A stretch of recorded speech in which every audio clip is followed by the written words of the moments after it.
Bom, dando sequência aqui, então, é, sobre essas partes, né, da decomposição, então a gente tem, por exemplo, um ecossistema aqui natural, né, que tem, nossa, um clímax pensem numa floresta, é um clímax muito facilmente identificado, né?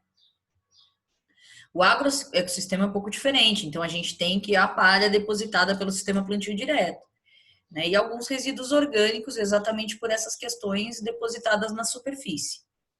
Então, essa composição desse material, a gente pensa que existe, né, o material, ele tem a matéria seca e a água, geralmente aí girando em torno de 20% de umidade.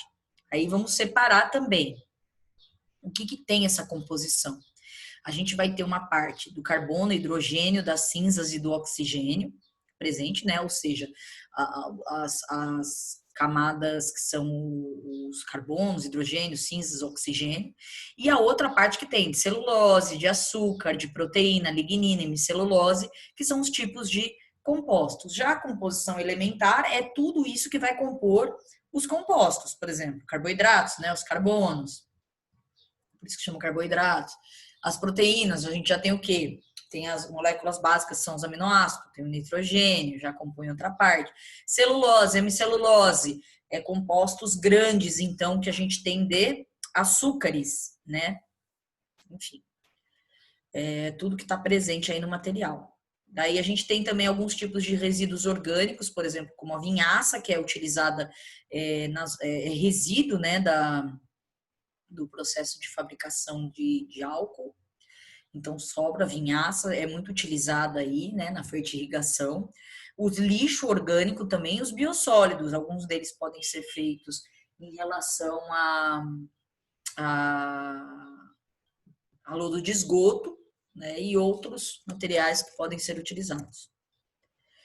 Também nós temos os resíduos como os estercos, né, os resíduos de curtume. Depois eu tenho uma curiosidade para contar para vocês a respeito do curtume. As farinhas e resíduos de frigoríficos, né, e torta de origem vegetal, por exemplo, torta de mamão. Deixa eu falar para vocês de curtume. Para muitos de vocês, eu não sei se eu já cheguei a contar, se eu não cheguei a contar, vou contar agora. Eu sou agrônoma, formada em 2007 pela Universidade Federal de Lavras, em Minas Gerais. Tenho muito orgulho disso. Eu tive o privilégio de estudar dentre as melhores universidades do Brasil e ter os melhores professores em determinadas áreas. E o nosso departamento de ciência do solo tinha um professor que ele era um químico. Isso que era legal, porque tinha a faculdade de química também. E ele era um professor de química que dedicou os estudos dele e virou professor lá, porque ele desenvolveu um reagente que ele chamava de reagente X, hoje eu não sei se foi patenteado ou não, deve ter sido, em que ele coletava os resíduos de curtume. Para quem não sabe, curtume é onde trata o couro, e é muito tóxico ao ambiente, né? Mas ele usava esse reagente para purificar esse curtume, e dessa purificação ele usava o resíduo do couro como adubo. E era excelente adubo. Então era muito bacana assim os experimentos que eram feitos com esses vasos, com esse resíduo do curtume. O professor Luiz foi o orientador de alguns amigos meus que hoje já estão fora do Brasil, inclusive, né? Trabalhando na Espanha, trabalhando com pós-doutorado na França, e voaram, né?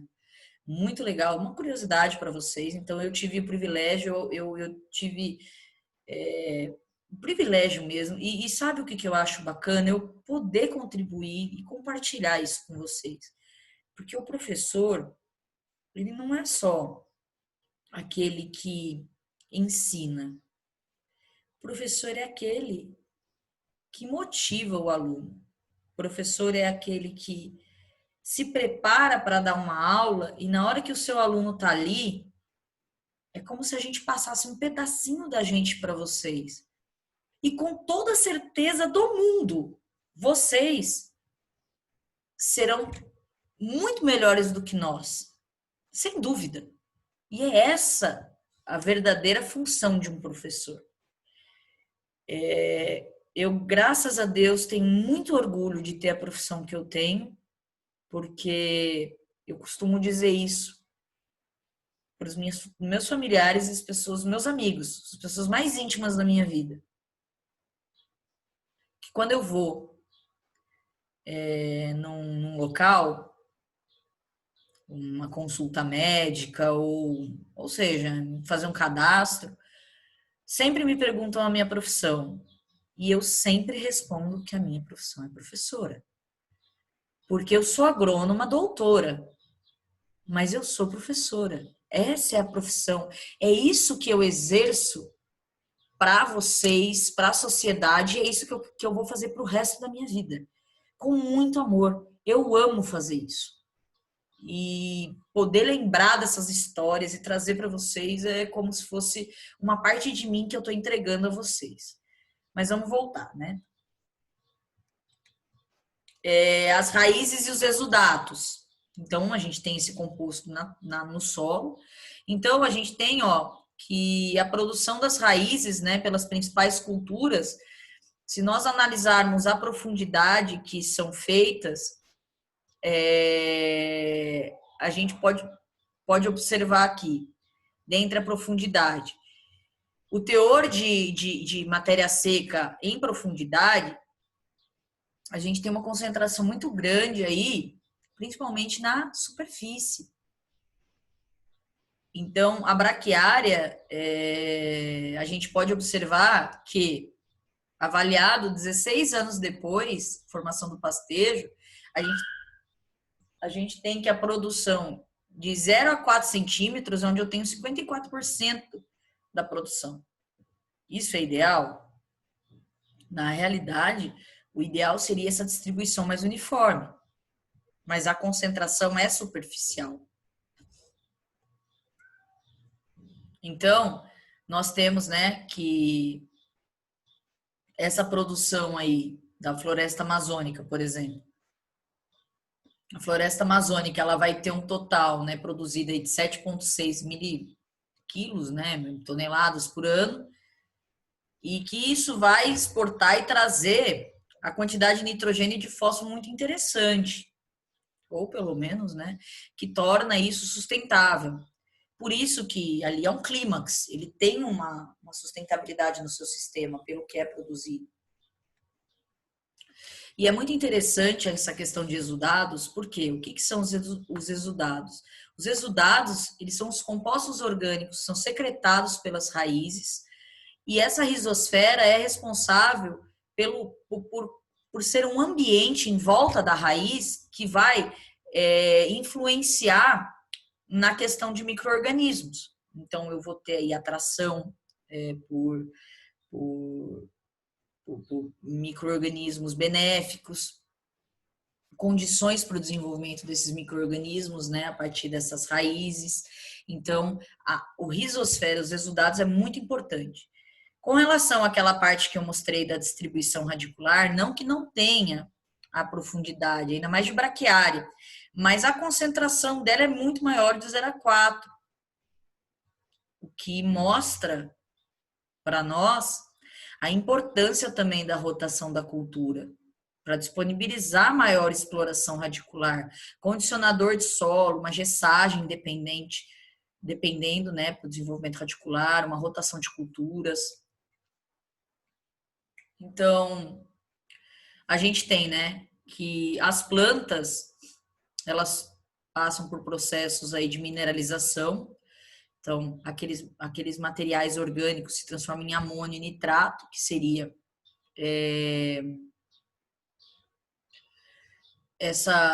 a forma como o nitrogênio é absorvido é a partir de amônio ou nitrato, e é como ela vai assimilar. Então, a gente tem a biomassa microbiana, que também está composta, além da rizosfera, nos coloides, e aí a gente vai ter os minerais e alguns compostos orgânicos, que seria a umina, os ácidos orgânicos. Então, esse mucigel é lubrificante, né? O movimento da raiz, tudo isso, pessoal, olha a importância da matéria orgânica, né? Então, a gente tem essa produção desses compostos também, que estão relacionados a melhores características químicas e físicas do solo. E esses organismos, né? Então, a gente tem a megafauna, maior que 20 milímetros, macrofauna, mesofauna e microfauna. Então, aí, né, são os fungos protozoários, as bactérias, os nematóides. Nem todos eles são benéficos, mas também nem todos são maléficos. A grande maioria relacionados à matéria orgânica, eles são benéficos e estimulam a sua maior proliferação, e isso inibindo também aqueles que são maléficos. Então, há uma competição natural dos fungos de solo, bactéria, protozoários. Então, a gente tem aí, né, animais como os ratos, os himenópteras, né, que são as formigas. A gente já tem também os cupins. Nem todos são bons, alguns são ruins, claro. Né, a gente vai ter aí as pragas de solo, né, alguns com as moscas, né, as origens, as larvas, então, que também fazem parte. A gente tem a minhoca, né, que é muito importante. A minhoca faz o humus, então a minhoca é como se fosse um dos grandes decompositores do solo. Ela transforma aquele material indisponível e transforma em humus. Então a minhoca tem esse processo, então ela pega o material que está ali ainda em processo de decomposição e transforma em humus, que seria já a caracterização, né, dessa mineralização. Ai, pessoal, eu lembrei do termo. Eu tô aqui, ó, que que eu não lembrava. Na verdade, quando a gente tem aquele processo da relação CN, é imobilização. A gente tem uma imobilização da matéria orgânica por conta dos micro-organismos pararem de mineralizar. Então, imobiliza a decomposição para quebra da celulose, hemicelulose e a lignina, beleza? É imobilização. Imobilização da matéria orgânica por conta da deposição de alta relação CN no solo. Então, a definição são os organismos, né, dos micro-organismos que são menores de 0,1 milímetros. Então, geralmente são fungos, bactérias, actinomicetos, massas e etc. Substâncias não úmicas, quais seriam? Bom, a gente tem que são aqueles que são praticamente a bioquímica, né? E é interessante quando a gente traz e recupera certos conceitos, porque, ai, professora, para que eu preciso saber de bioquímica, né? A bioquímica, ela está presente em tudo da nossa vida, praticamente, tanto na nossa vida, quanto na vida das questões aí envolvidas. Então, por favor, todos vocês não descartem as aulas de bioquímica. Então, são aqueles que não estão prontamente disponíveis, né? Mas são oriundos da decomposição dos restos vegetais e animais. Eles não são únicos porque eles ainda precisam passar por um processo para serem absorvidos. Então, são os carboidratos, a celulose, que é um carboidrato é um polissacarídeo, são os aminoácidos, que são as unidades básicas das proteínas, são os lipídios, os ácidos nucleicos, a quitina, que também é um carboidrato de cadeia longa, né? Então, são todos eles. Geralmente, as quitinas aí vêm dos insetos, a celulose vem das plantas mais lignificadas, né? Os lipídios, elas estão na decomposição da maioria dos orgânicos, aminoácidos, carboidratos. Então, aí, ó, um exemplo bem legal. Os carboidratos, as proteínas, a lignina, os ácidos graxos, que são componentes dos lipídios, né? Por exemplo, os ácidos linoleicos, oleicos, gorduras insaturadas, saturadas, né? As ceras, as resinas também, que são lipídios, pigmentos e outros. Então, a degradação é microbiológica ou bioquímica. E esses produtos de degradação, da degradação surgem a síntese e formação do humus, e as não úmicas, então, são as ceras, os carboidratos, as resinas. Tá? Então, são essas derivações que nós temos dos constituintes da matéria orgânica. E, por fim, as substâncias úmicas, que eu acho muito interessante, que vem na leitura inicial que nós tivemos. Olha o tamanho dessa substância úmica, né? Então, qual que é uma definição antiga sobre isso? É uma mistura recalcitrante, né? Que são aquelas que podem ou não dessecar, substâncias orgânicas amorfas e coloidais de cor marrom, marrom escuro, modificadas a partir de tecidos orgânicos ou de material orgânico pelos organismos do solo. Então, são aqueles materiais que eles podem adquirir água ou não e são decompostos ao longo dos micro-organismos. Então, a associação dessas moléculas são feitas por interações e forças. Então, a gente tem aí a relação de cátions, polissacarídeos, polipeptídeos, e estão feitos por pontos de hidrogênio, são ligações. Então, ó, a matéria orgânica do solo, olha aí que bacana, essa é a parte que eu queria chegar com vocês. A gente tem que os organismos vivos, eles produzem biomassas, os tecidos vegetais ou os restos vegetais, e os organismos mortos, né, com tecidos não identificáveis, que seria o humus. A gente não sabe o que está ali identificado. Daí faz-se a extração, né, com o hidróxido de sódio. Aí a gente vai ter aquele que vai se tornar insolúvel e o solúvel. O insolúvel é a almina, por exemplo. Então, ele é condensado e complexada com argila ou coloide. Já aqueles que são solúveis são os ácidos úmicos, o precipitado e o não precipitado. O precipitado é aquele que, em solução, ele precipita. O ácido úmico, por exemplo, que ele é marrom escuro, preto e elevado peso molecular, por isso que ele precipita. E o ácido fúlvico, que já é amarelo para vermelho e tem um baixo peso molecular, ele não é precipitado. Então, eles passam por um tratamento com ácido. Isso que eu quero dizer o quê, pessoal? A matéria orgânica do solo, ela vai ter os organismos vivos e a sua biomassa, que a gente viu no começo. Os restos culturais que vão ser degradados ao longo de um período e aqueles que são humus.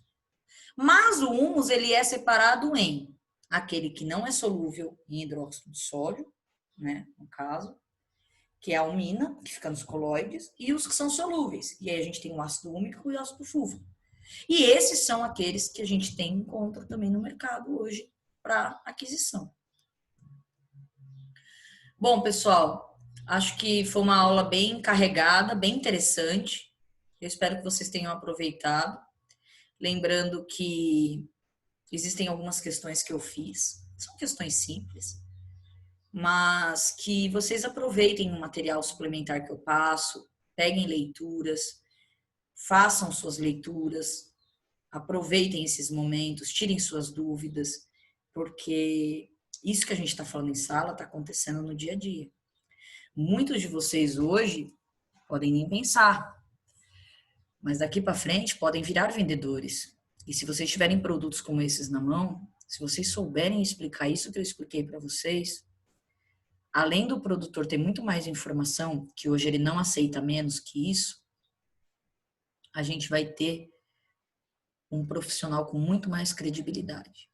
E vocês vão amar fazer isso pro resto da vida de vocês. Porque a gente ama aquilo que a gente faz quando a gente vê resultado. E não estou falando financeiro, não. Ao contrário. O financeiro é um reflexo. Bom, pessoal, eu agradeço. Desejo boa noite a todos. Até.